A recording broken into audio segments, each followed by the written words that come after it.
Yes, we are live now. Hello friends, this is Ibrahim Ansari and welcome to Angel Terminology. तो आज हम लोग बात करने वाले हैं भारतीय सांसदीय व्यवस्था के बारे में। थोड़ा सा इससे आपके एग्जाम के competitive exam point of view से कितने ज्यादा क्वेश्चन पूछे जा सकते हैं इसके बारे में आज हम लोग डिस्कस करने जा रहे हैं। थोड़ी सी यदि बात कर ले कि भारतीय जो सांसदीय व्यवस्था है उसे तीन भागों में बांटा गया है। पहला होता है जिसे हम लोग कहते हैं राष्ट्रपति, दूसरा जो होता है जिसे हम लोग कहते हैं राज्यसभा और तीसरा जो होता है जिसे हम लोग कहते हैं लोकसभा। आज हम लोग जो क्वेश्चन सॉल्व करेंगे वो राज्यसभा से संबंधित कितने क्वेश्चन एराइज हो सकते हैं उन सारी क्वेश्चन को आज हम लोग सॉल्व करने वाले हैं, जो कि आपके एग्जाम के पॉइंट ऑफ व्यू से यदि आप किसी चीज की तैयारी कर रहे हैं तो आपके एग्जाम के पॉइंट ऑफ व्यू से काफी ज्यादा इंपॉर्टेंट है। आइए हम लोग समझते हैं पहले क्वेश्चन की तरफ। कह रहा है क्या भारतीय संसद के अपर हाउस को किस नाम से जाना जाता है। भारतीय संसदीय व्यवस्था जो था उसमें अपर हाउस को और क्या नाम से जाना जाता है, तो मैं आपको बता दूं अपर हाउस को ही राज्यसभा कहते हैं, जबकि जो लोअर हाउस होता है उसे लोकसभा के नाम से जाना जाता है। तो उम्मीद करते हैं पहला क्वेश्चन समझ में आ रहा होगा और धीरे धीरे ऐसे ऐसे क्वेश्चन को हम लोग सॉल्व करते जाएंगे। नेक्स्ट क्वेश्चन की तरफ बढ़ते हैं। तो कह रहा है क्या काउंसिल ऑफ स्टेट का हिंदी नाम राज्यसभा कब पड़ा था। मींस जो राज्यसभा था उसका नाम पहले था काउंसिल ऑफ स्टेट, लेकिन देखा गया क्या 1954 में राज्यसभा जो है उसको हिंदी रूप में कन्वर्ट कर दिया गया। राज्यसभा में क्या कर दिया गया, कन्वर्ट कर दिया गया। किसको, काउंसिल ऑफ स्टेट को ही राज्यसभा में कन्वर्ट किया गया। नेक्स्ट क्वेश्चन देखते हैं क्या यहाँ पे कि राज्यसभा की कुल संख्या कितनी होती है। मतलब कहने का मतलब है कि राज्यसभा में कुल सदस्यों की संख्या कितनी होती है। तो आपको मैं बता दूं कि राज्यसभा में कुल सदस्यों की यदि संख्या की बात करें तो यहाँ पे होती है 250। ध्यान रखेंगे 250, जिसमें हम लोग देखते हैं क्या है कि 238 जो सदस्य होते हैं वो निर्वाचित होकर के आते हैं, जबकि 12 सदस्यों का निर्वाचन स्वयं ही राष्ट्रपति के द्वारा किया जाता है। तो ये जनरल चीजें हैं, यहाँ से अन्य भी क्वेश्चन याद किए जा सकते हैं कि राज्यसभा में कुल सदस्यों की संख्या कितनी होती है, तो 250 होते हैं, लेकिन उनमें से 238 जो होते हैं, जो भी सदस्य होते हैं वो तो चुनाव के माध्यम से आते हैं, लेकिन जनरली देखा गया जो 12 सदस्यों राष्ट्रपति खुद ही चुनाव करके इनको अपने सभा में शामिल कर लेते हैं। नेक्स्ट क्वेश्चन की तरफ बढ़ते हैं और देखते क्या है कि राज्यसभा में निर्वाचित सदस्यों की अवधि कितनी होती है। ध्यान रखेंगे क्या राज्यसभा में निर्वाचित सदस्यों की अधिकतम संख्या कितनी है। सॉरी, यहाँ पे थोड़ा सा क्वेश्चन को ध्यान से पढ़ेंगे तभी समझ में आएगा। पूछ रहा है क्या कि राज्यसभा में निर्वाचित सदस्यों की अधिकतम संख्या कितनी है। आपको मैं बता दूं कि राज्यसभा में यदि बात की जा रही है इस टाइम अधिकतम संख्या कितनी है, तो इस टाइम अधिकतम संख्या कितनी है, 245 है। लेकिन वास्तव में देखा जाए कि अधिकतम संख्या कितनी हो सकती है, तो अधिकतम संख्या कितनी हो सकती है, 250 होती है। थोड़ा सा यहाँ पे कंफ्यूजन आपको क्रिएट होगा। पूछ रहा है इस टाइम कितनी है, तो इस टाइम कितनी है, 245 है, लेकिन अधिकतम कितनी हो सकती है, हो सकती है यहाँ पे आएगा तो आप कहेंगे 250 अधिकतम हो सकती है, और इस टाइम कितनी है तो 245 अधिकतम इस टाइम की संख्या आएगी। थोड़ा सा यहाँ पे बात करते हैं कि जो राज्यसभा के सदस्य हैं, ध्यान रखेंगे राज्यसभा के सदस्य बनने के लिए आपकी न्यूनतम आयु कितनी होना चाहिए। ध्यान दीजिए, राज्यसभा के सदस्य बनने के लिए आपकी न्यूनतम आयु कितनी होनी चाहिए। तो आपको मैं बता दूं कि राज्यसभा के सदस्य यदि बनना चाहते हैं तो आपको आयु होना चाहिए कम से कम 30 वर्ष, तभी आप राज्यसभा के सदस्य बन सकते हैं। यदि बात करें कि 25 वर्ष किसकी आयु होती है, तो जो लोकसभा के यदि आप सदस्य बनना चाहते हैं तो उस टाइम आपकी आयु कम से कम होना चाहिए कितना, 25 होना चाहिए। लेकिन राष्ट्रपति की आप यदि चुनाव लड़ रहे हैं तो उस टाइम आपकी अधिकतम वर्ष कम से कम जो है 35 होना चाहिए, तभी आप राष्ट्रपति बन सकते हैं। तो यथोल यहाँ पे आप तीनों चीजें समझ में आ गया होगा कि लोकसभा का यदि चुनाव आपको लड़ना है तो उसमें कितने होंगे 25 वर्ष की, तभी हो पाएंगे। लेकिन राज्यसभा के सदस्य बनने के लिए 30 वर्ष और राष्ट्रपति बनने के लिए आपको कम से कम 35 वर्ष आयु होना चाहिए, तभी इसमें आप चुनाव लड़ सकते हैं या फिर सदस्य बन सकते हैं। आइए नेक्स्ट क्वेश्चन की तरफ देखते हैं राज्यसभा का कैसा सदन है? राज्यसभा एक प्रकार का कैसा सदन है कि आप थोड़ा सा ध्यान दीजिए, जो राज्यसभा है उसे कभी तोड़ा नहीं जा सकता है। यदि तोड़ा नहीं जा सकता है तो जाहिर सी बात है राज्यसभा जो है एक प्रकार का अस्थायी सदन है, ना कि अस्थायी सदन है। राज्यसभा जो है एक प्रकार का अस्थायी सदन है। यदि हम लोग बात करें लोकसभा का, तो लोकसभा जो है वो अस्थायी सदन नहीं है, वो क्या है? अस्थायी सदन है। इस प्रकार से आप लोग याद रखेंगे, राज्यसभा जो है वो एक प्रकार का क्या है? अस्थायी सदन के नाम से जाना जाता है। नेक्स्ट क्वेश्चन की तरफ बढ़ते हैं और यहाँ पे देखते हैं क्या पूछा है। राज्यसभा को अस्थायी सदन कहते हैं क्योंकि, थोड़ा सा यहाँ पे देखिए, मैंने आपको बताया कि राज्यसभा को अस्थायी सदन इसलिए कहा जाता है क्योंकि उसे तोड़ा नहीं जा सकता, उसको बिगड़ी मतलब अलग अलग सदस्यों को नहीं किया जा सकता है।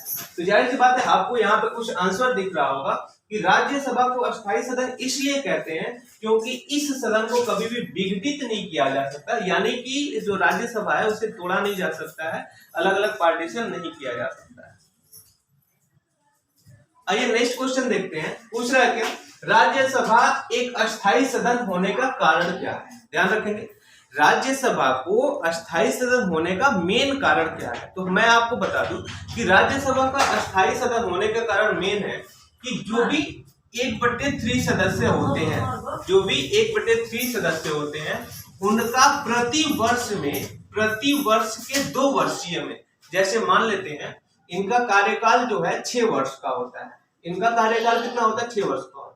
लेकिन 6 वर्ष में मान लेते हैं कितने सदस्य हैं? तो 99 सदस्य हैं। तो 99 सदस्यों का जो है, इनमें से 33% जो भी सदस्य होंगे उनका चुनाव 2 वर्ष में कर लिया जाएगा। 2 वर्ष में उनका चुनाव क्या कर लिया जाएगा। आ रहा है बात समझ में? ठीक है। लेकिन यदि हम लोग बात करें कि बचे हुए जो 33% व्यक्ति हैं या फिर 33 हैं, इन दोनों का चुनाव जो है अगले 2 वर्ष में किया जाएगा और इनका चुनाव जो है अगले 2 वर्ष में किया जाएगा। इस प्रकार से देखते हैं कि जो अस्थायी सदन है, यानी कि जो राज्यसभा है, उनके कार्यकाल कितने हो रहे हैं? 2, 2, 4, 2, 6। तो उनके कार्यकाल की यदि बात करें तो 6 वर्षों का होता है। लेकिन वास्तव में यदि देखा जाए कि इनके जो 1/3 सदस्य होते हैं, उनके कितने वर्ष के लिए वो कार्यरत होते हैं, तो 33% लोग होते हैं वो 2 वर्ष के लिए होते हैं। बाकी कुछ जो लोग होते हैं उनको मतलब ऐसे करिए कि पेंशन पे उनको रख लिया जाता है, इस तरीके से। लेकिन वास्तविक इनका कार्यकाल कितना होता है? 6 वर्षों के लिए होता है और चुनाव जो होता है प्रत्येक 2 वर्षों में होता है। आइए देखते हैं थोड़ा सा आंसर क्या दे रहा है। कह रहा है क्या? राज्यसभा के अस्थायी सदन होने का मेन कारण क्या होता है? तो 1/3 सदस्य, आपको मैं बताया हूं कि 1/3 सदस्य प्रति 2 वर्ष पे सेवानिवृत्ति होते रहते हैं। मतलब सेवानिवृत्ति मतलब प्रति वर्ष में वो उन लोग को चेंज किया जाता है 1/3 सदस्य। ठीक है, आइए नेक्स्ट क्वेश्चन देखते हैं। राज्यसभा के द्विवर्षीय चुनाव की अधिकतम सूची कौन जारी करता है? एक बात ध्यान रखिए, यहाँ पे थोड़ा क्वेश्चन को पढ़िए। राज्यसभा के द्विवर्षीय चुनावों की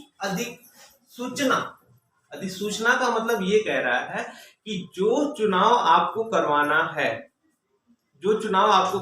है उसकी अधिसूचना कौन जारी करता है। जैसे मान लीजिए हमें जो है चुनाव करवाना है, तो कोई तो सूचना देना पड़ेगा ना, तो कि मैं पहले चुनाव करवाने जा रहा हूँ।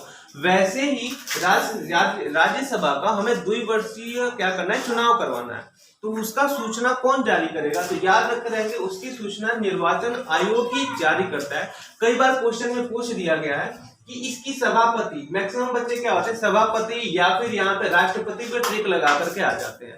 तो आपको ये बात ध्यान में रखना है, भले वो लोग इस पे काम करते हैं लेकिन इनकी चुनाव से संबंधित कोई भी योगदान नहीं होती है। यानी कि राज्यसभा का चुनाव कौन करवाता है? निर्वाचन आयोग ही करवाते हैं, ना कि राष्ट्रपति या उपराष्ट्रपति। यहाँ पे उनका रोल होता है। चुनाव यदि बात करें, चुनाव करवाने की बात करें तो कौन करवाएगा? निर्वाचन आयोग ही राज्यसभा का चुनाव करवाएगा। नेक्स्ट क्वेश्चन थोड़ा यहाँ पे देखते हैं। थोड़ा सा ध्यान देंगे तो सारे क्वेश्चन समझ में आएगा। टोटल 35 पे ही क्वेश्चन होंगे। धीरे धीरे एक एक क्वेश्चन को हम लोग बढ़ते जा रहे हैं। हम लोग सिर्फ पढ़ेंगे ही नहीं बल्कि हम सारे क्वेश्चन को याद भी कर लेंगे। याद कर जैसे आप लोग देख रहे हैं। नेक्स्ट क्वेश्चन क्या है? राज्यसभा के सदस्यों के चुनाव किसके द्वारा किया जा सकता है? आप यहाँ पे ध्यान दीजिएगा, राज्यसभा के सदस्यों का चुनाव किसके द्वारा किया जा सकता है? आपको मैं बता दूं कि जो भी राज्यसभा के व्यक्ति होते हैं वो विधानसभा के चुने हुए सदस्यों द्वारा ही चुने जाते हैं, तभी उन्हें राज्यसभा में भेजा जाता है। तो इस क्वेश्चन को याद रखते रहेंगे, जनता द्वारा नहीं किया जाता है उनकी चुनाव, लोकसभा द्वारा नहीं किया जा सकता है, विधानसभा परिषद के चुने हुए सदस्यों द्वारा नहीं किया जा सकता है, बल्कि विधान परिषद है, यहाँ पे ध्यान में रखेंगे, विधानसभा के चुने हुए जो सदस्य होते हैं वही राज्यसभा का पुनर्चुनाव करते हैं। जो भी राज्यसभा के सदस्य होते हैं उनका चुनाव करते हैं। नेक्स्ट क्वेश्चन थोड़ा सा यहाँ पे रखेंगे। इस क्वेश्चन को अभी थोड़ी देर पहले ही हमने बताया है कि जो भी राज्यसभा के सदस्य होते हैं, राज्यसभा का सदस्य कितने वर्षों के लिए होता है? तो याद रखे रहेंगे, राज्यसभा का सदस्यों का जो कार्यकाल होता है वास्तव में कितने वर्ष के लिए होता है? 6 वर्षों के लिए होता है। लेकिन आप यहाँ पे क्या करेंगे? 2 वर्ष लगा करके चले आएंगे। क्यों? क्योंकि आप कहेंगे कि प्रत्येक 2 वर्ष में चुनाव तो होती है, भले ही चुनाव होती है, लेकिन वह चुनाव कितने सदस्यों के लिए होती है? 1/3 सदस्य के लिए होती है। तो आप यहाँ पे कंफ्यूज होकर के 2 वर्ष नहीं लगाएंगे, वास्तव में कितने वर्ष के लिए होता है? 6 वर्षों के लिए होता है। यदि मैं बात करूं कि लोकसभा के जो सदस्य होते हैं यदि उनकी चुनाव होनी है तो उनका चुनाव जो है 5 वर्षों के लिए उनका कार्यकाल होता है और 5 वर्ष पे चुनाव भी होता है उनका। लेकिन जो भी राज्यसभा होते हैं, राज्यसभा में 6 वर्ष का उनका कार्यकाल होता है और 1/3 सदस्यों के लिए प्रत्येक 2 वर्ष में उनका चुनाव भी होता रहता है। तो आप यहाँ पे करेक्ट आंसर क्या रहेगा? 6 वर्षों के लिए उनका कार्यकाल होता है। आइए नेक्स्ट क्वेश्चन की तरफ देखते हैं कि राज्यसभा का कार्यकाल जो मूल संविधान के अंतर्गत 5 वर्ष था। देखिए थोड़ा सा क्वेश्चन को घुमाया गया यहाँ पे। राज्यसभा का कार्यकाल जो मूल संविधान में 5 वर्ष का था, 42वें संशोधन द्वारा बढ़ाकर कितना कर दिया गया?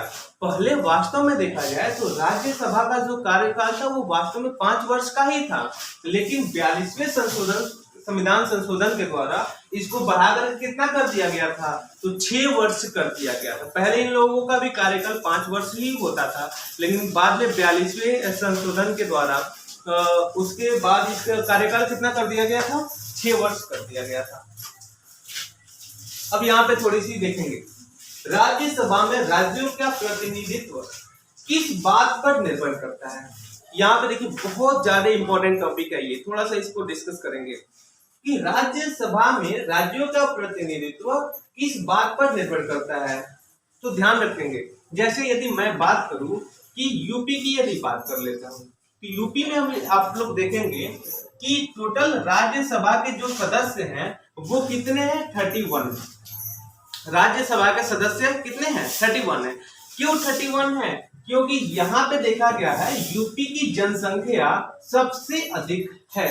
तो सबसे अधिक यदि हम लोग 71 में जो भी मतलब जनगणना हुआ था, तो 71वें जनगणना के अनुसार हम लोग देखते हैं कि यूपी की जो जनसंख्या है सबसे अधिक है, और सबसे अधिक जनसंख्या होने के कारण जो राज्यसभा के सदस्य हैं यूपी में वो पूरे कितने हैं? 31 है। क्यों? क्योंकि यहाँ पे उस टाइम की जनसंख्या सबसे ज्यादा थी। तो अब यहाँ पे इस क्वेश्चन को ध्यान में रखिए, राज्यसभा में राज्यों के प्रतिनिधित्व किस बात पर निर्भर करता है? तो राज्य की जनसंख्या के पर निर्भर करता है कि वहां पे कुल सदस्यों की संख्या कितनी होगी।